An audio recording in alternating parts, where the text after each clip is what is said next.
You may not even be aware of it, but your sloppy, unsynchronized playing is giving thousands of children all over the world Ebola. But sloppy, uncoordinated playing like this doesn't just spread disease. It's also the leading cause of divorce worldwide. If this is what it sounds like when you play guitar, you may be suffering from poor hand synchronization. Nailed it! No, you didn't. This is why you suck at guitar.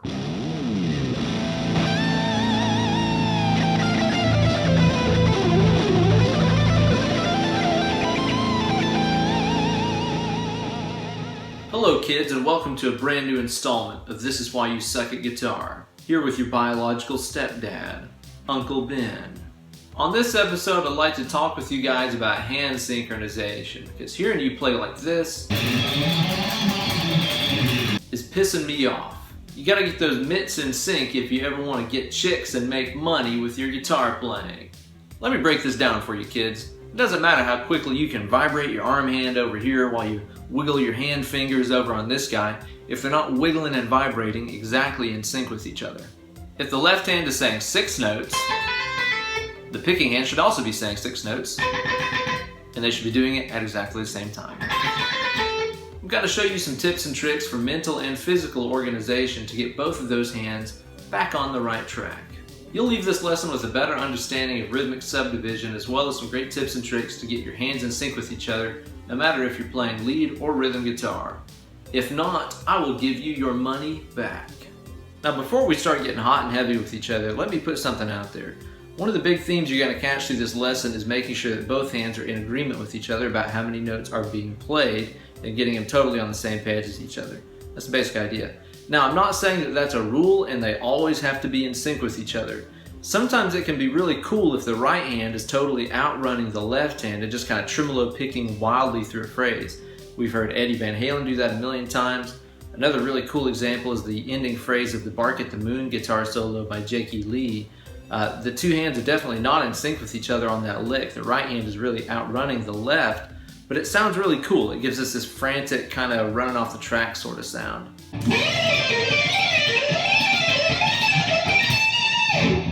Obviously that sounds awesome, and that's a cool color to have on your musical palette when you need it. But if the only way you know how to play fast is by sounding like you're kind of out of control and just setting this hand to like frappe and kind of vibrating through the notes like that, probably need to re-examine your playing a little bit. But rest easy, Virginia, that's exactly what we're here to do. Throughout this lesson, I'm going to be using a couple of different rhythmic subdivisions as sort of guidelines, and I'd like to share those with you guys and get you kind of schooled on that stuff. Learning about rhythmic subdivisions is really important for the same reasons that it's probably important for a carpenter to learn about stuff like inches and half inches and stuff like that. If you're building something and you want it to fit together tight, you should probably know the units of measurement that you're using. A beat is a whole lot like an inch. You know, an inch can be a standalone unit of measurement, or I can split it up into a whole bunch of other smaller subdivisions. Like 2 half inches are the same as an inch, 4 quarter inches are the same as an inch, and so on. In music, we can take a beat and play it as is, or start dividing it up a number of different ways. Those are our units of measurement as musicians. Now, considering that most of these hand synchronization problems happen at high speed, I'd like to take a second here and talk about the 2 most commonly used metric subdivisions that are used at really high speed tempos: 16th notes and 16th note triplets. Those are terms I'm going to be using this entire lesson, so might as well school you on them. A great way to understand any rhythmic subdivision is to relate it to a song that you know. And in the case of 16th notes, in other words 4 notes across a beat, a good way to understand that is to imagine the intro of Eye of the Tiger by Survivor, or Bootylicious by Beyonce if that's more your thing. If the basic beat of the song is like this at 100 BPM, what you need to do is imagine how the intro of Eye of the Tiger would sound over that. That's spacing 4 notes across every single beat that's going by. That's a great way to understand 16th notes. If the basic pulse of the song is like this, 130 BPM, what you need to do to understand the 16th note feel is imagine that you're in a cover band and that your worthless asshole drummer is taking a bunch of speed before the set, and he's playing Eye of the Tiger way too fast and you have to keep up with him. It's like this. Do The other time field we're going to talk about are 16th note triplets, which means spacing 6 notes across every beat. This is really popular amongst the shrapnel shred crowd, you know. The best way to understand what a 16th note triplet sounds like is to imagine how your girlfriend describes Dream Theater. It's just a bunch of meedly, meedly, meedly. Meedly, meedly has 6 syllables in it. So if you take a beat like this at 90 BPM, and if you can say meedly, meedly in between every beat, meedly, meedly, meedly, meedly, meedly, meedly, you're understanding how it sounds to place 6 notes across every single beat. Meedly, meedlies. Now, I'll put it out there that those are not by any means the only fast time fields. There's guys like Yngwie Malmsteen who regularly plays like 7 notes across a beat. Joe Satriani's legato stuff, he'll play weird stuff like 9 notes across a beat and 11 and stuff like that. But the 16th note, 4 across a beat, and 16th note triplet, 6 across a beat, are probably the most sort of generic shreddy time fields that you can get a hold of. Really useful for any style of rhythm or lead guitar playing, so that's why I'm putting those out there. So now that you got yourself a little learning in rhythmic subdivision, let's talk about the real secret of getting your hands in sync, which is a little mental organizational technique called chunking. Chunking is a mental organizational technique where you take a big long string of data, or in our case, a big long string of notes. Instead of worrying about every single one that's going by, you really only concern yourself with one of them, and let the rest of them fall into place naturally. At low speeds, chunking isn't really necessary because your brain is fast enough to keep up with every note that's going by.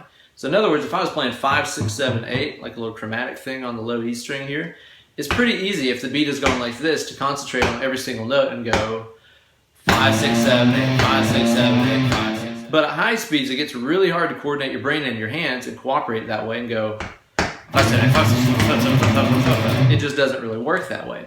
That's where chunking comes into play and becomes a really necessary means to organize really fast strings of information into a way that your brain and your hands can understand it. You've probably already used chunking in your lifetime to teach yourself a lot of stuff, but just not been aware of it because we've never used that term before. Chunking is how you probably learned how to do the alphabet.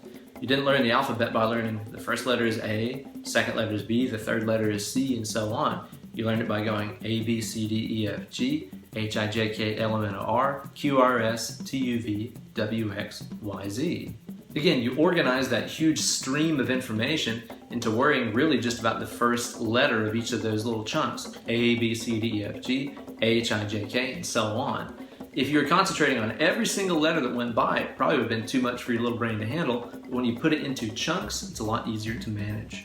And as guitar players, we can use chunking to get our right hand thinking in terms of blocks of information rather than individual notes going by at really high speeds, as well as our left hand.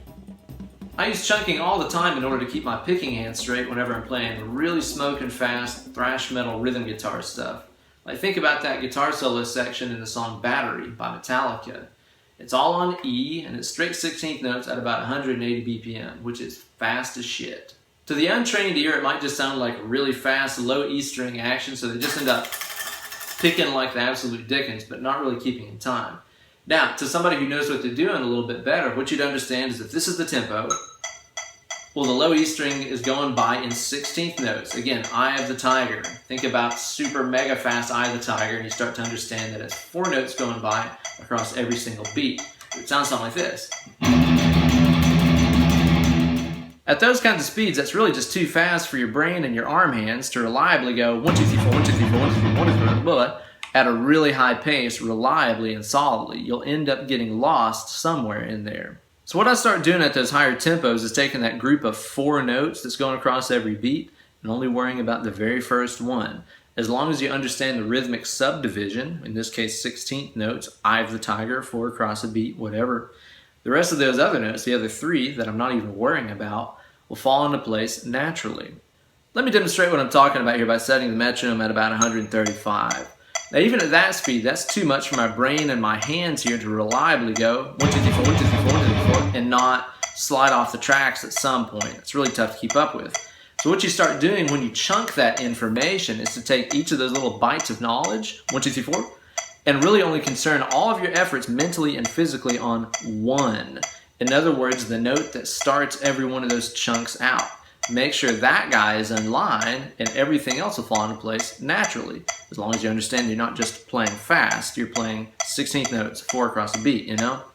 So in other words, whenever I hear this and I'm playing those fast 16th notes along to it, I'm not going 1, 2, 3, 4, 1, 2, 3, 4, 1, 2, 3, 4, I'll slip if I do that. I'm really just worrying about going 1, 1, 1, 1, 1, 1, 1, 1. Making sure that my ass is down picking that note really well and really hard, right there on 1 every single time. 2, 3, and 4 will fall into place naturally as long as I concentrate on chunking all that information down to one single note. Here's a cool trick that you can do too in order to keep your picking hand a little bit more in time whenever you're playing through really fast chunks of information. If every single stroke that you're playing feels identical like this, it can be really easy to get lost and not know if you're on 1 or 2 or 3 or 4 or whatever in there. It's easy to start getting all puzzled up. But if you emphasize the first note of that chunk by kind of tossing your pick into it a little bit harder and maybe making a little bit bigger motion, you'll stay on track a whole heck of a lot better. So in other words, instead of trying to play like this where every note feels exactly the same, it's easy to get lost in that. Try to really toss yourself into that 1 a little bit harder every single time. You can hear and see that my picking hand is coming down on that 1, 1, 1, 1 a little harder every single time. That just keeps me even more aligned with that downbeat. It also sounds really good because you're emphasizing the downbeat a little bit harder every single time. And as a quick side note, I bet most of you metal rhythm players are already using chunking to an extent whenever you play gallops across a beat. In other words, when a beat is going by like this and you're playing gallops over it like this, I bet you're not concentrating on all 3 notes that are going by. You're concentrating on nailing that very first note of the gallop right there in the downbeat every single time, right? Because again, the second and third notes are going to fall into place as long as that first one is right there in the downbeat every single time. That's chunking, and you're probably already doing it. So in summary, if you're having a really hard time keeping your rhythm hand, you're totally on track whenever you're playing a really fast rhythm guitar part. Take a step back and analyze that rhythm first. Odds are it's either bootylicious 16th notes or those meatily 16th note triplets. Organize it mentally into chunks of 4 or chunks of 6 or whatever, and concern all of your mental and physical effort on nailing the very first note of that chunk every single time, and the rest will fall into place pretty easily. We can also use chunking to get our left hand completely in sync and in line with that downbeat every single time instead of worrying about every note that's whizzing by, you know? A really good way to demonstrate that is by playing a simple 5, 6, 7, 8 chromatic exercise across every single string.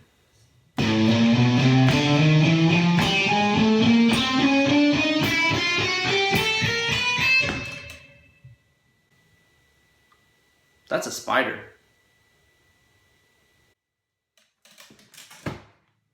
I nearly just died on camera. I'm really glad I was rolling for that. So in other words, whenever I'm playing that at really high speeds, I'm not worried about trying to go 5, 6, 7, 8, 5, 6, 7, 8, 5, 6, 7. There's no way that you can do that reliably, especially at high speeds. That's only at 120. All that I'm really concentrating on is nailing that very first note of the chunk, and the other ones will fall into place just fine. The first note of the chunk in this case is that 5, the one that lands under the pointer finger on each new string. So in other words, I'm not worried about this.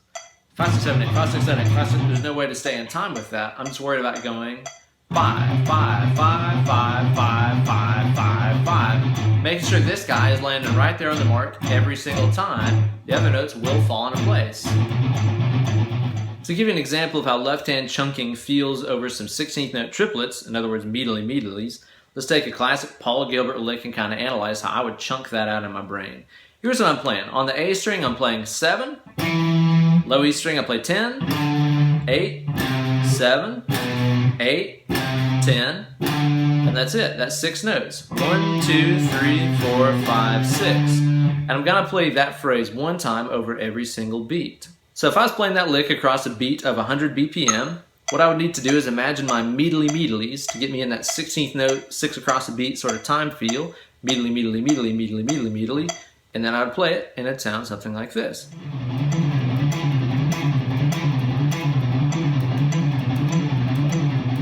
So again, whenever I play that, am I concentrating on going 1, 2, 3, 4, 5, 6, 1, 2, 3, 4, 5, 6 really fast? Hell no, there's no way that your brain and your hands can interface fast enough to reliably do that. All that I'm concentrating on is the very first note of that chunk, the one that lands right here, the 7th fret A string with my pointer finger on the downbeat. It's like I've given this guy a curfew, and he absolutely has to be back and ready to play on that downbeat every single time. I'm not worrying about 2, 3, 4, 5, 6. I'm worrying about 1, 1, 1, 1. Making sure that guy snaps down on that downbeat every single time. And as long as you know how to play the phrase okay and you've got it memorized, the rest of the notes will fall into place naturally.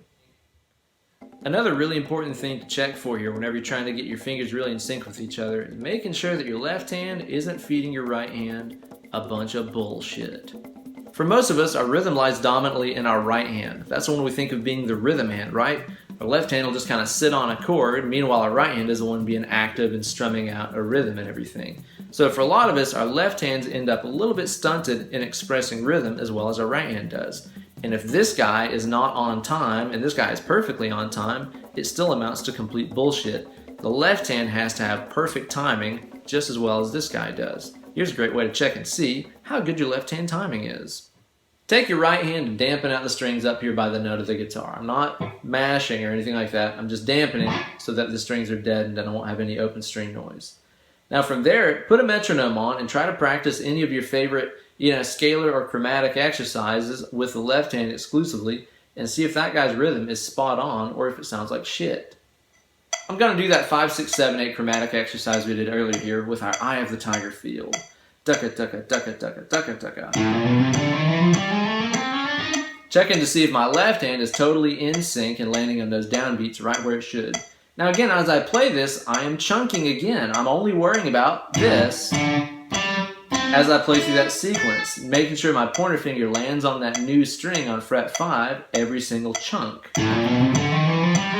If I'm trying to worry about all 4 of those notes, there's just no way to do it.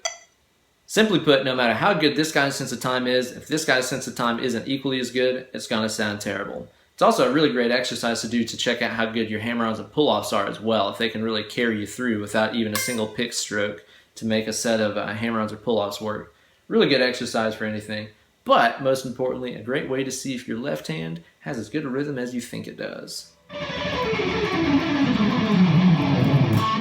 When you start getting really comfy with ideas about chunking with both hands, it's really great because what you can do is play really fast shred and runs like what I just played there, and only concern yourself with the very first pick stroke of a chunk as well as the first finger placement of a chunk.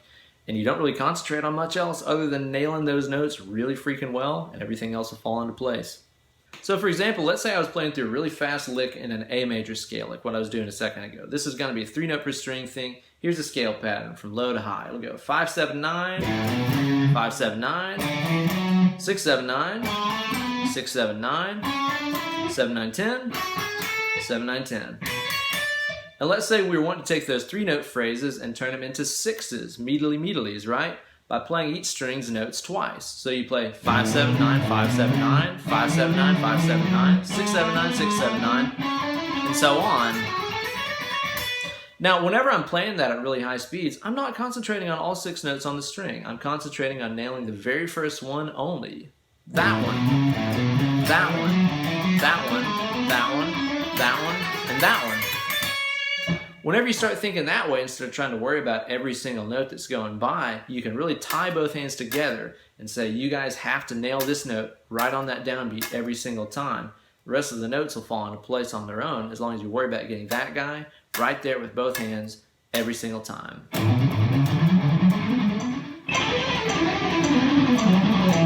Again, that's 16th note triplets at 110 beats per minute. That's 660 notes a minute, 11 per second, however you want to dice it up. And the only way that I could possibly play that fast and stay in sync is by chunking with both hands. When you play fast, you're chunking with both hands. Moral of the story. So there you go, kids. A couple of the secrets of getting your 2 arm hands completely in sync with your mind brain to make really sick, shreddy stuff start happening on that instrument guitar of yours. Follow these words of wisdom and you too will be able to make friends and influence others. Thank you guys so much for watching. Be sure to like this video and subscribe to my YouTube channel. Also follow me on Instagram and the Twitter at Ben Eller Guitars. Keep up with my antics over there. Also, if you're ever interested in booking some one-on-one Skype lessons with me where we can talk about learning the fretboard and theory and all that other good stuff, drop me an email, benellerguitars@gmail.com. We'll talk about rates and times and all that other good stuff to get you learned. Thanks again, good luck, and happy shredding.